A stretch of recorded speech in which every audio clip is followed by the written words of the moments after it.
গিরিধর কিচেনে সবাইকে স্বাগত। তো তেল দিয়েছি, ওতে অল্প একটু আন্দাজ মতো কালো জিরে দিয়ে দিলাম।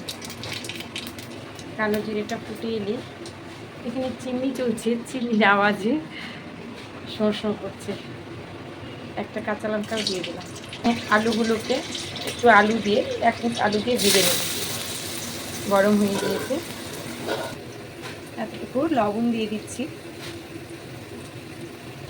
আন্দাজ মতো হলুদও দিয়ে দিলাম। এবারে সুন্দর করে নেড়ে নিচ্ছি।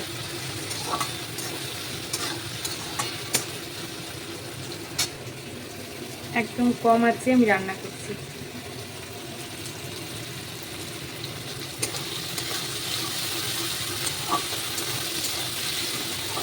আমার মা বলতেন যে বেশি হিটে রান্না ভালো হয় না, ওই জন্য আমি চেষ্টা করি কম আঁচেই রান্না করতে।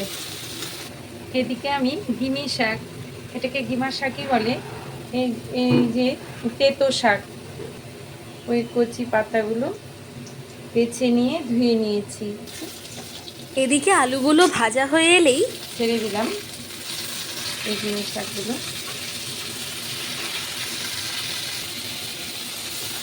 মিলিয়ে দিলাম আলুর সঙ্গে। একটা একটু কাঁচা লঙ্কা দিয়েছি, যে যেমন ঝাল খাবে তেমনভাবেই করবে। তো তেতোতে অত ঝাল ভালো লাগে না আমার মনে হয়। তো এইভাবে একটু নাড়াচাড়া করলেই এটা হয়ে যায়, একদম কম সময় হয়ে এসেছে তেতো শাকটা। এই যে এরকম শুধু শুকনো ভাতে মেখে একটু তিক্তু তিক্তু ভাব, আর খুব সেন্টটা খুব ভালো লাগে এই তেতোটার, এই তেতো শাকের